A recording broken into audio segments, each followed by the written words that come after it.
اطیعوا اللہ واطیعوا الرسول ودوموا علی امرہ واجتنبوا عن نہیہ فإن لکم فیہ خیر الدارین۔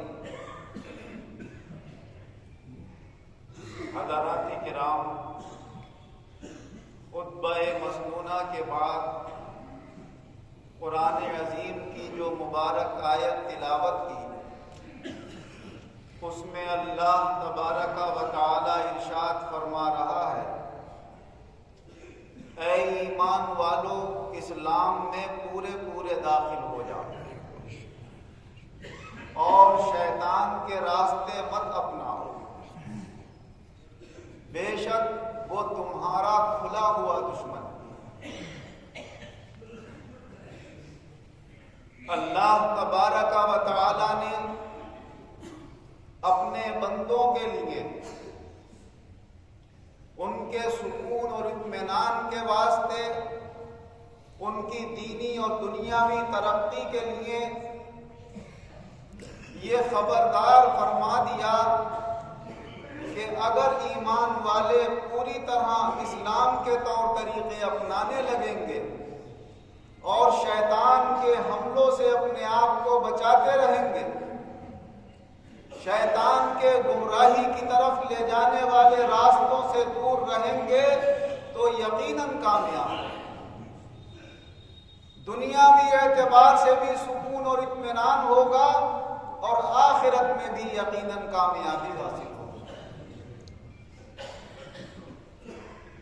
جب تک مسلمان اسلام کے طور طریقوں کو زیادہ سے زیادہ اپناتے رہے اور اپنے ہر کام میں پہلے یہ غور کیا کہ ہمارے اس کام کی شریعت اجازت دیتی ہے یا نہیں دیتی، اگر خود نہیں جانتے تھے تو علماء سے پوچھ کر کہ ہم اپنا یہ دین یا دنیا کا کام کرنا چاہتے ہیں، اس طریقے سے کریں تو اسلام کے موافق ہوگا یا نہیں ہوگا۔ جب پوچھ کر شریعت کے مطہرہ کی روشنی میں کام کرتے تھے تو دلوں کو سکون اور اطمینان بھی حاصل تھا، زندگیاں بڑی پرسکون گزر رہی تھی اور ہر جگہ عزت اور ترقی بھی اللہ تعالیٰ عطا فرما رہا تھا۔ اللہ کا فرمان سچا ہے، ہماری سوچ غلط ہو گئی ہے۔ اللہ تعالیٰ فرماتا ہے وَأَنْتُمُ الْأَعْلَوْنَ إِن كُنتُم مُؤْمِنِينَ، تم اونچے ہو کر رہو گے اگر تم ایمان والے ہو جاؤ۔ تو ایمان والے ہونے کا مطلب یہی ہے کہ ہم کلمہ چاہے پڑھتے ہیں، مسلمانوں کے گھروں میں پیدا ہو گئے ہیں، لیکن اگر اس کے ساتھ ساتھ ہم شریعت کے قوانین کے ضابطے میں رہ کر زندگی گزاریں گے، تبھی صحیح معنی میں ہم کامل مومن ہوں گے اور کامیابی اسی وقت حاصل ہوگی۔ اب جب ہم نے اپنی شریعت کو چھوڑا ہے، اسلام سے دور ہوئے ہیں، تو اب تو ہمارے اخلاق، ہمارے عادات، ہماری زندگی گزارنے کے طور طریقے اتنے بدل گئے ہیں کہ ہم مسلمان ہوتے ہوئے بھی دوسری اقوام سے بھی بعض جگہ اخلاق میں نیچے گرے ہوئے نظر آتے ہیں۔ بہت سارے مقام پر آج یہ کہا جاتا ہے کہ بھائی مسلمان ہے تو ذرا ہوشیار ہے۔ خود مسلمان ایک مسلمان کو اپنے دکان پر نوکر رکھنے کو تیار نہیں ہوتا، کہتا غیر مسلم مل جائے تو اسے رکھو۔ یہ جب ہماری حالت ہو جائے گی تو کامیابی کے راستے کیسے حاصل ہوں؟ ہم سے لوگ کہتے ہیں، کوئی کہتا ہے کہ صاحب اس پر بیان ہونا چاہیے ممبر سے کہ اس موبائل نے بڑی بے حیائی پھیلا رکھی، ہماری جوان نسل جس کے اندر غلط باتیں دیکھ دیکھ کر بگڑ رہی ہے، ایک خرابی۔ کوئی کہتا ہے بازاروں کے اندر جوان لڑکیاں مسلمانوں کی عام طور سے گھوم رہی ہیں، ہماری عورتوں کے لباس بہت بے حیائی اور بے شرمی والے ہو گئے ہیں، اس پر بیان ہونا چاہیے۔ کوئی کہتا ہے کہ آج ہمارے جوان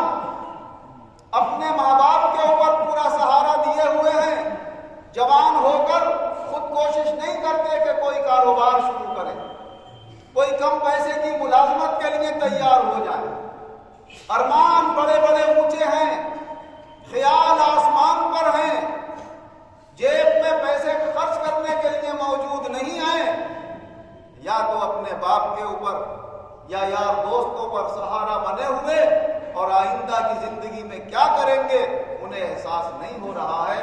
لہذا اس منبر سے یہ بھی دعوت ہونا چاہیے کہ ہمارے جوان عزت کے ساتھ زندگی گزارنا اس کو سمجھیں، چاہے ہم نوکری کرتے ہوں، چاہے 6، 7، 8 ہزار روپے کی نوکری کرتے ہوں، مگر کسی کے سامنے ہاتھ نہ پھیلائیں۔ نوکری چاہے 10,000 کی ہو، چاہے 1,00,000 کی ہو، نوکری نوکری ہے۔ اگر ایک ڈی ایم 1,00,000 روپے میں یا 2,00,000 روپے کی تنخواہ میں نوکری کرتا ہے تو وہ بھی نوکر ہے، اور اگر کوئی دکان کے اوپر 6,000 میں نوکری کرتا ہے تو وہ بھی نوکر ہے۔ تو نوکری کوئی بری چیز نہیں ہے، اس نے زندگی میں محنت کی، کوشش کی تو اللہ نے اسے نوکری کا اونچا مقام عطا فرمایا۔ آپ نے محنت نہیں کی، کوشش نہیں کی تو آپ تھوڑے سے کام کے لیے راضی ہو جاؤ۔ یہ تو اللہ کا نظام ہے دنیا میں، یہ دار السبب ہے، یہاں جیسے جو اسباب اختیار کرے گا ویسی اللہ اس کا نتیجہ سامنے کر دے گا۔ انہوں نے محنتیں کی، وہ آگے بڑھ گئے۔ کوئی ہم سے کہتا ہے کہ صاحب آج شادیوں میں، بیاہوں میں کتنی فضول خرچیاں بڑھ گئی ہیں، کتنی قسم کی دعوتیں ہو گئی ہیں، کبھی مائیوں کے بہانے سے دعوت ہے، کبھی مہندی کی دعوت ہے، کبھی چوتھی کی دعوت ہے۔ چلو ولیمے کی تو سنت تھی، اب یہ شادی کے اوپر لڑکی والے بھی شاندار دعوت دیں، اور پھر جب شادیاں ہو چکی ہوں تو اس کے بعد اب یار دوستوں کی اور رشتہ داروں کی بھی ایک دعوت ہونا چاہیے، کہیں ایک ہونا چاہیے، کہیں 2-4 ہونا چاہیے۔ یہ دعوتوں میں خرچے، پھر اس کے بعد لین دین میں ہماری نیتیں خراب ہوتی جا رہی ہیں۔ پہلے ہم غیر مسلموں میں سنتے تھے کہ دولہا جو ہے اس کی قیمت لگتی ہے کہ ہم اتنے پیسے لیں گے تو اپنی بیٹے کی شادی کریں گے تمہاری بیٹی سے۔ پھر یہ چیز ہمارے مسلمانوں میں آئی لیکن گاؤں کی حد تک رہی کہ گاؤں میں یہ رواج پھیلنے لگا کہ صاحب لڑکی سے ہم آپ کی شادی کریں گے تو موٹر سائیکل لیں گے، پھر اور اوپر اٹھے تو صاحب 4 پہیا گاڑی لیں گے۔ اب ایک نام ان کی زبان کے اوپر سنا جاتا تھا، بلورو سے کم بات نہیں ہوگی، بلورو کے لائق یہ ہمارا بیٹا تو۔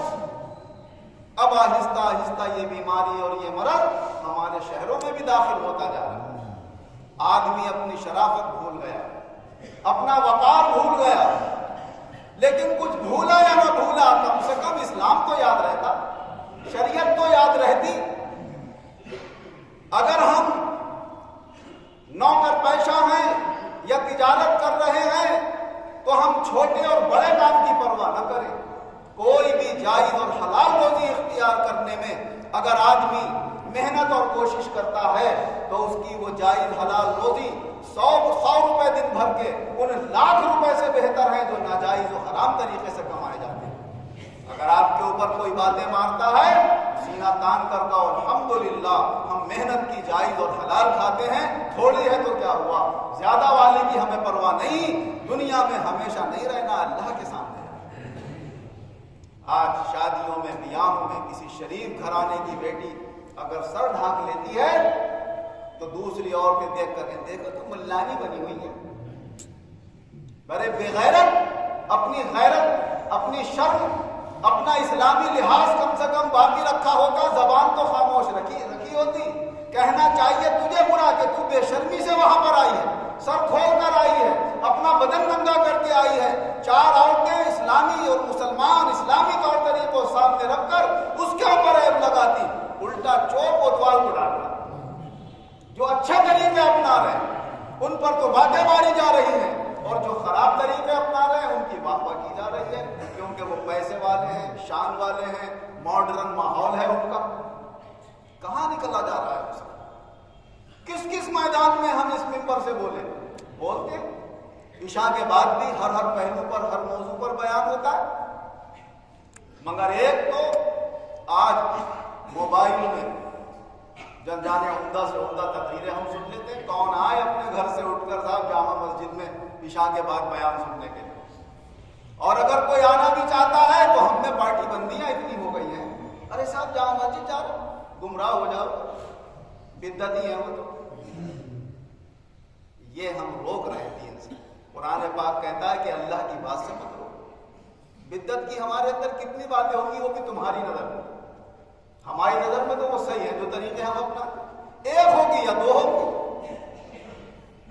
98 باتیں تو ہم اچھی ہی بتائیں گے لوگوں کو. ان 98 اچھی باتوں سے روکنے کے لیے 2 باتوں کو آپ ان کے سامنے رکھ رہے ہو, گویا نکتہ چینیاں کر رہے ہو, عیب پکڑ رہے ہو, اور عیب پکڑ کر لوگوں کو دکھا رہے ہو یہ ان کے اندر, ان کی بات مت سننا, گمراہ ہو جاؤ.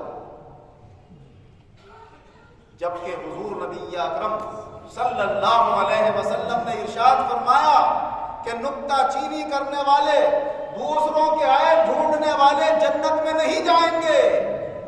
1-2 باتیں برائی کی مت ڈھونڈو, یہ دیکھو عوام کا فائدہ کہاں سے ہوگا, لوگوں کو اصلاح کہاں سے حاصل ہوگی, انہیں شریعت مطہرہ کے اصول اور ضابطے سیکھنے کو کہاں سے ملیں گے.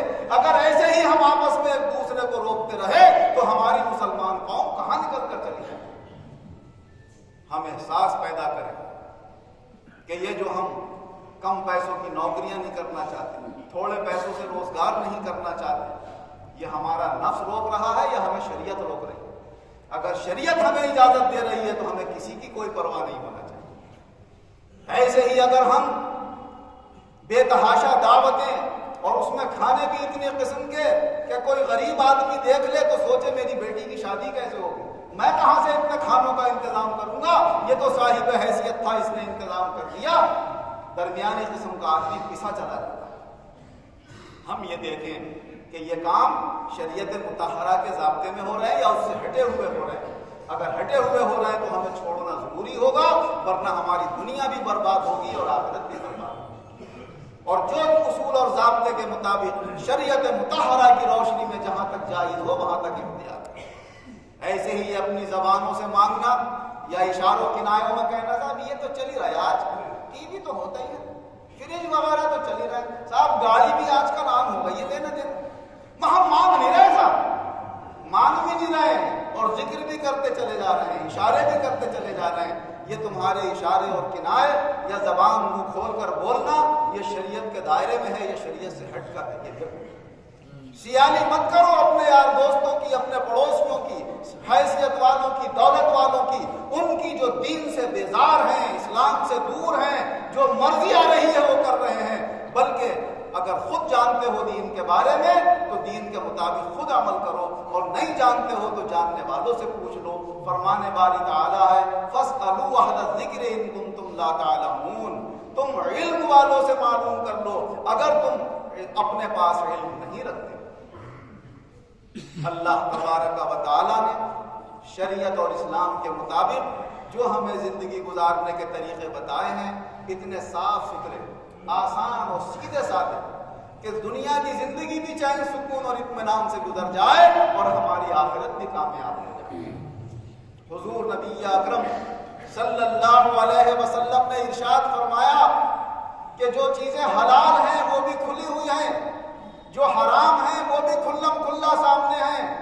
ان کے درمیان کچھ مشتبہ چیزیں ہیں کہ جن سے شبہ ہوتا ہے کہ حلال بھی ہو سکتی ہیں اور حرام بھی ہو سکتی ہیں. فرمایا جو شبہ والی سے بھی اپنے آپ کو بچا لے وہ اپنے دین اور اپنی عزت و آبرو کو بچا لے گا, اور جو شبہ میں پڑے گا تو کہیں ایسا نہ ہو کہ وہ کہیں کھلے ہوئے حرام میں بھی واقع ہو جائے.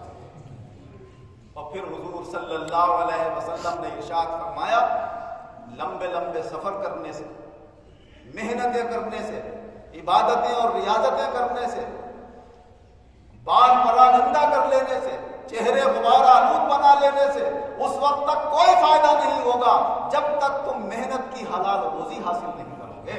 فرمایا جس کی حلال روزی نہیں ہے وہ کتنے ہی ہاتھ اٹھا اٹھا کر لمبے لمبے سفر کر کے یا رب کہتا رہے مگر اس کا کھانا حرام ہے, اس کا پینا حرام ہے, اس کے جسم پر جو لباس ہے وہ حرام ہے, اس کی یہ یا رب کہہ کر پکارنا اللہ کو کہاں سے مقبول ہو جائے.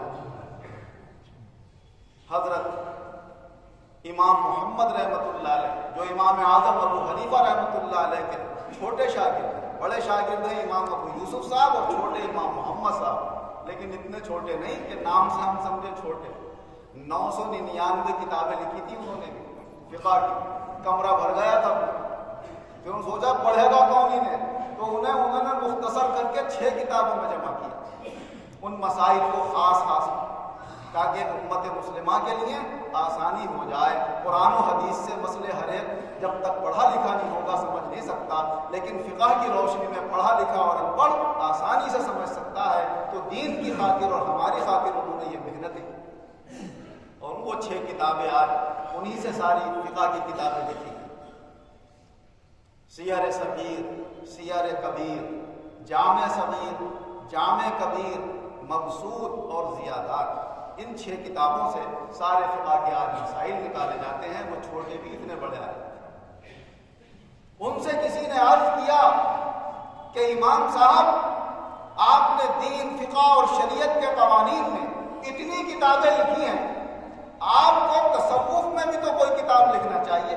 اتنے اولیاء اللہ ہوئے، اتنے صوفی ہوئے، اتنے بڑے بڑے نیک پیر ہوئے ہیں، تو پیروں کے لیے بھی تو کوئی کتاب لکھتے۔ فرمایا تم نے ہماری لکھی ہوئی کتابیں غور سے نہیں پڑھی، ہماری کتاب میں تصوف کے سارے مسائل موجود ہیں۔ حضرت وہ کہاں پر؟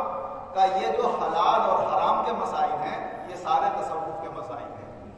جو حرام سے بچ جائے اور حلال اختیار کر لے، فرمایا اس سے بڑا صوفی اور پیر کوئی نہیں ہو سکتا۔ اور خالی عمدہ لباس پہن لیے، موٹی موٹی تسبیحیں گلے میں ڈال لی، 10,000 مرید بنا لیے، لیکن حلال و حرام کی پرواہ نہیں ہے، تو اس سے ڈاکو اچھا ہے، اس سے چور اچھا ہے کہ اگر وہ برائی کر رہا ہے تو لوگ چور کو برا کہہ رہے ہیں اور ڈاکو کو برا کہہ رہے ہیں، لیکن تم بزرگوں کے لباس کے اندر ناجائز حرکتیں اگر کر رہے ہو تو لوگ تمہاری وجہ سے اچھے بزرگوں کے اوپر بھی باتیں مارتے ہیں کہ شاید جو پیر گزرے ہیں سب کے سب ایسے ہو گئے۔ تو تم سبب بن رہے ہو اولیاء اللہ کو برا کہلانے کا، چور سبب بن رہا ہے چوروں کو برا کہلانے کا۔ چوروں کو برا کہلانے والا اتنا برا نہیں جتنا اولیاء اللہ کو برا کہلانے والا برا۔